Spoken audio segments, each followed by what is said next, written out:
तो आप सुन रहे थे सूबे के मुखिया योगी आदित्यनाथ को, जो कि कार्यक्रम में मौजूद थे। और इसी के साथ साथ आपको बताते चले कि आज विज्ञाननगर के स्थापना दिवस है, जो कि गोमती नगर में जिसका पूरा कार्यक्रम रखा गया था।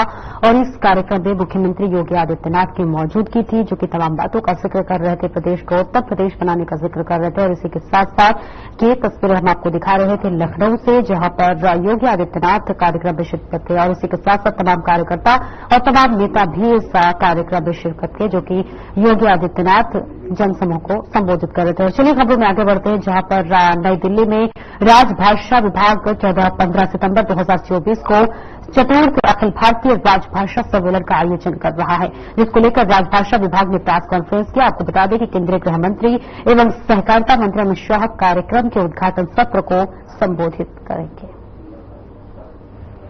उससे भी कार्ययोजना को फिर उसके लिए तैयार कर सके, उससे भी परिणाम को तैयार कर सके। और संस्थान ने उस कार्ययोजना को यहां पर प्रस्तुत करते समय इन सब बातों को यहां पर उल्लेख भी किया कि हमें क्या क्या कुछ हमारे पास है। और उसी में ये भी आया था कि हमारे कितने स्टडी पेपर हैं, कितने पब्लिकेशन हैं, कितने पेटेंट हमें प्राप्त हुए। ये आज के दिन की सबसे बड़ी आवश्यकता है। आपके पास जो पेशेंट आता है, और पेशेंट आपसे यहां पे लगभग 9 लाख पेशेंट ओपीडी में थे, 50,000 से भी ऐसे थे जिनको आईडीडी में आपके यहां पर इनको फैसिलिटी उपलब्ध करवा करके उनका उपचार करके सफलतापूर्वक उन्हें यहां से उपचारित करके उन्हें यहां से उनके घर की तरफ प्रस्थान कराया। वार्षिक प्रतिवेदन के साथ आप लोग यानी लाखों की संख्या में लोगों को यहां पे उपचार का लाभ दे रहे हैं। और मुझे लगता है अगर उसके काका भी एक डॉक्टर के द्वारा तैयार करके सभी जितने भी यहाँ के फैकल्टी मेंबर्स हैं उनके द्वारा तैयार होकर के अगर उस पर भी स्टडी हो और फिर उसी स्टडी को आगे बढ़ा करके आप कार्य करेंगे तो मुझे उसका बड़ा लाभ इसके माध्यम से केवल आपको बल्कि आने वाले पेशेंट को भी प्राप्त होने वाला है। हमारी सबसे बड़ी समस्या क्या होती है? हम लोगों को स्वयं पे विश्वास नहीं होता और अक्सर होता है कि हम लोग इन बातों से परेशान होते हैं कि आज दुनिया के अंदर क्या कुछ है उसकी तरफ भागते हैं अपने स्तर पर नहीं। मैं अक्सर देखता हूं कि डॉक्टर के बारे में कहा जाता है जितना अनुभवी होगा उतना उसका लाभ मिलता है और उसका लाभ अनावश्यक सिर्फ कभी नहीं होता, उसका अनुभव यहां नहीं होता है। मैंने अक्सर इस चीज को देखा है। मेरे हाथ में एक समस्या आ गई थी।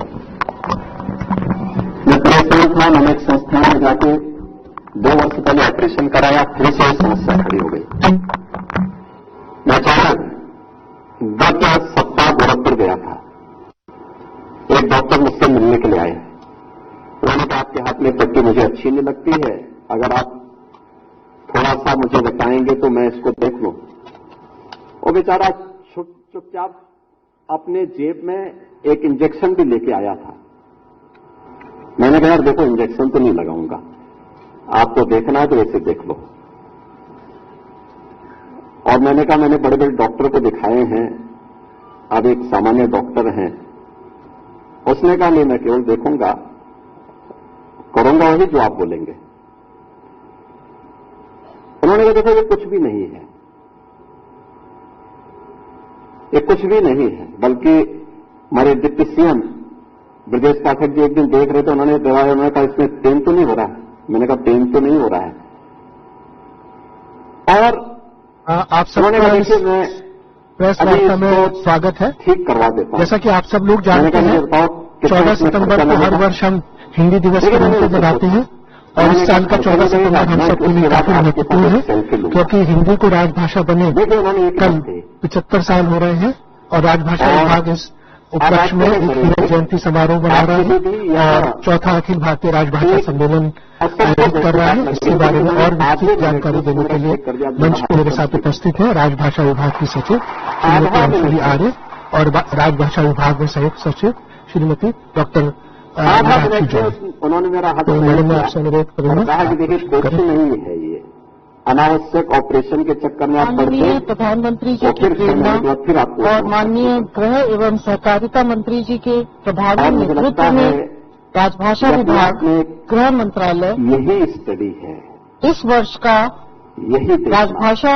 हिंदी दिवस 2024 और चतुर्थ अखिल भारतीय राजभाषा सम्मेलन का आयोजन भारत मंडपम में कल और परसों कर रहा है। डॉक्टर हूँ उन्होंने कहा मुझे आप लोगों को जीवन में बस थोड़ा सा याद दिलाना चाहूंगी अच्छे रिजल्ट भी दिए कि स्वतंत्रता के समय पर भी हमें विश्वास करना चाहिए। एक राजभाषा अर्थात ऑफिशियल लैंग्वेज होनी आवश्यक थी, कोई बीमारी नहीं जिसमें जिस भाषा में सरकार के सारे कार्य हों। कहूँ तो एक तो हमारी संविधान सभा ने पूर्ण बहुमत से हिंदी को राजभाषा के रूप में अंगीकार किया, स्वीकार किया। संविधान का अनुच्छेद अक्सर अपने जीवन में 345 गुजरते हैं में कहा गया है कि लेकिन हम उसको हल्के संघ की राजभाषा हिंदी और लिपि देवनागरी होगी। से ले लेते हैं। संघ के शासकीय प्रयोजनों के लिए होने वाले अंकों का रूप भारतीय अंकों का अंतर्राष्ट्रीय रूप होगा। या फ्री में संविधान निर्माताओं ने अनुच्छेद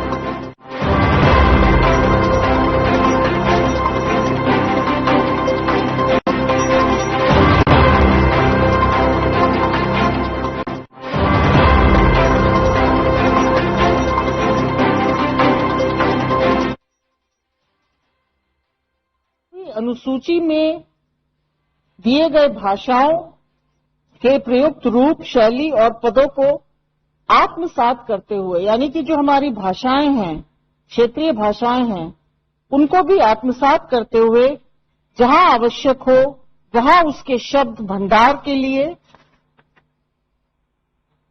शब्द ग्रहण करते हुए हम हिंदी की समृद्धि सुनिश्चित करें। अर्थात हमारे जो संविधान निर्माता थे बाबा साहब अम्बेडकर जी की अध्यक्षता में, उनको ये पूरा एहसास था कि हमारा देश एक कॉम्पोजिट कल्चर का देश है। तो यहाँ पे हमें एक कॉम्पोजिट कल्चर को समृद्ध करने के लिए क्या क्या करना होगा उस पर ध्यान देना है। इसके बाद राजभाषा अधिनियम 1963 आया, राजभाषा नियम 1976 आए। राजभाषा विभाग गृह मंत्रालय के अधीन वर्ष 1975 में बना और इस विभाग का दायित्व है सरकारी कामकाज में हिंदी के प्रगामी प्रयोग को बढ़ावा देना। हमारी 75 सालों की यात्रा बहुत लंबी रही है, परंतु पिछले 10 वर्षों में हम लोगों ने एक आमूलचूल परिवर्तन देखा है।